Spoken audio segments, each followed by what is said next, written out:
یہ حضرت وحشی بن حرب وہی ہیں جنہوں نے حضور علیہ السلام کے چچا حضرت حمزہ کو اسلام لانے سے پہلے قتل کیا تھا۔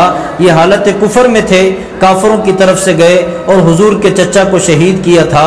لمبا قصہ ہے، صرف میں یہ بتانا چاہ رہا ہوں کہ اللہ نے ان کو فتح مکہ کے بعد سن 8 ہجری میں اسلام نصیب کیا۔ فرماتے ہیں کہ اس کے بعد میرے دل میں ہمیشہ یہ رنج اور دکھ رہتا تھا کہ مجھ سے کیسا برا کام ہوا۔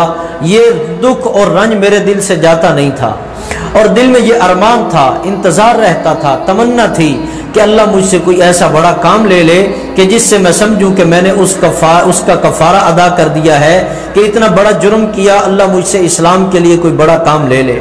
چنانچہ حضور علیہ السلام کے وصال کے بعد حضرت صدیق اکبر کے دور خلافت میں مسلمہ کذاب جس نے نبوت کا دعویٰ کیا تھا، اس کے خلاف جب لشکر گیا، حضرت خالد بن ولید رضی اللہ تعالیٰ عنہ اس لشکر کے سربراہ تھے۔ اس لشکر میں یہ حضرت وحشی بن حرب بھی گئے۔